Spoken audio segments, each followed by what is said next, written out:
Hi everybody, I'm Bree the Plant Lady, and today I just wanted to make a quick video addressing Crape Myrtle bark scale, which is a kind of new, relatively emerging problem that we're facing in central North Carolina. It's been in the US about 20 years. It actually kind of started in Texas and has been spreading pretty rampantly. And it's definitely a bigger problem simply because we have so many crepe myrtles planted in the South and we don't really have a solution for the scale. So right here literally at my mailbox bed is a diamond dazzle dwarf crepe myrtle that's been planted 12 years. And it started showing signs of scale about 3 years ago. And well, let me turn the camera around so that you can see what the scale looks like. So first of all, everything is sort of black. You see it doesn't have green foliage. It's not flowering very well. And the black is actually just sooty mold from the excretion of the scale itself. Now, the scale is actually this little white stuff that is all along the stem. And you see how it almost looks like it's just been lit on fire. And there really isn't anything that's super effective to just spray on it to solve this issue. So my solution for the last few years has been, actually like right now when I see it looking so disgusting, because there's no point in keeping it like this, just to cut it all the way down to the ground. Flush, every single branch flush to the ground. Sure, that'll leave a hole in this bed, but it doesn't mean that the plant is dead. It'll just take a year for it to pop back up. But if I do this cut back now, it'll start to reflush new growth that in theory is free of the scale. Okay. So let me show you, literally just a few feet away, an example of the same exact plant, planted on the same day. This is what the diamond dazzle should look like when it's scale free. Now this looked just like that one a year ago. I did this, cut it flush to the ground, and now it's grown back. Right now it's scale free. It certainly won't stay that way, but for this moment, it's clean. It's flowering and it's doing what it really should be doing. It's the whole point of growing a dwarf crepe myrtle, right? Is for it to flower. Now, let me show you literally across the driveway, a plant that didn't have scale last year, so I didn't cut it down. And it's covered in scale at this point. And you know, you see again the black sooty mold, but then the white is the scale itself. So I need to just go ahead, and though it makes it look uneven, and oh my gosh, this bed is full of fire ants. Oh, how terrible. Just gonna go ahead and cut both of these diamond dazzles down because there's no point in keeping them up. Like, it's only gonna get worse, and I have other large crepe myrtles that I'm trying to prevent this from getting onto. Honestly, that's probably me just fooling myself, but the point is, when you see crepe myrtles that look like this, my opinion, the best practice is just to cut it down. Again, I'm not totally eliminating the plant. It'll reflush, it'll grow, and then it'll recover. And you haven't lost it entirely, and you're managing this insect in somewhat of a reasonable way. I don't have a ton of crepe myrtles, but I do have a few that are well established and I'd like to keep, at least in theory. So you see two here at the blue house, but more importantly, this Lagerstromia farii, the straight species. This is Fantasy, which is a really large, impressive tree that's like 120 foot tall. And I really want to preserve this crepe myrtle. And so I'm constantly looking to see for any of that sooty mold. You know, it's starting to get quite tall, so I'm not really sure what I would do. And the whole point of this species, farii, is the bark. And this is half of the hybrid that like Natchez and the more common hybrid crepe myrtles are. This is the straight species. And you can see the bark is just starting to flake off and you get this incredible cinnamon color. And so this is the tree that I'm really trying to prevent from getting a scale infestation on.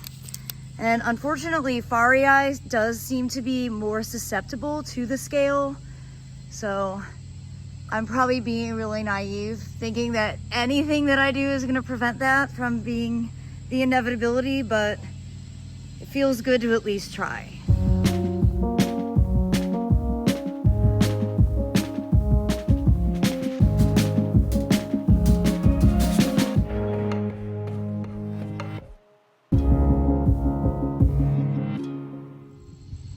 Let me give you an up-close view of what the scale looks like. And you can see it's just absolutely covering all of the stems.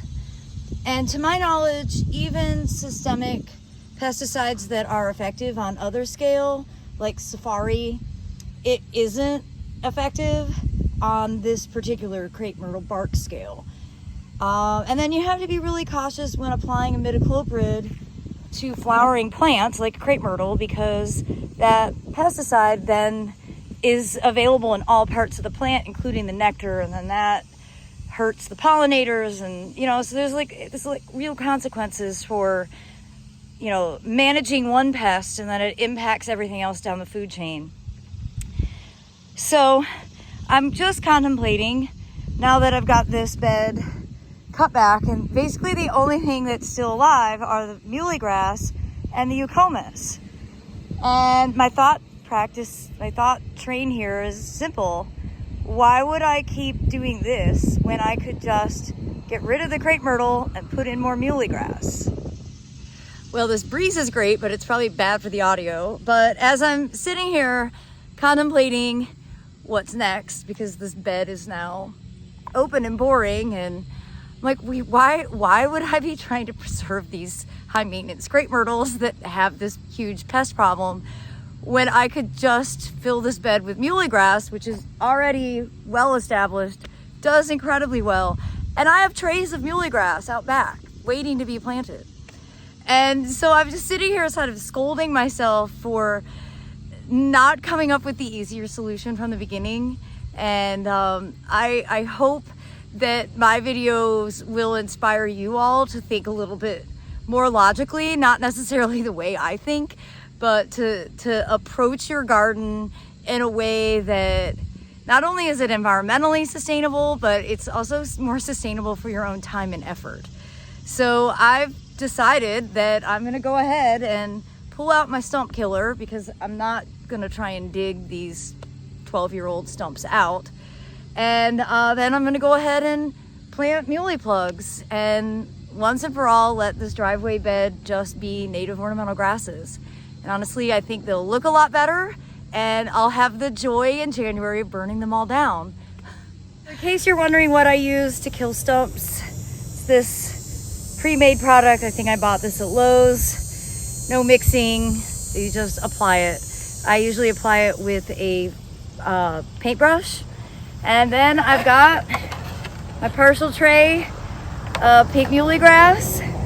And so I'm just gonna go ahead and wrap this project up once and for all.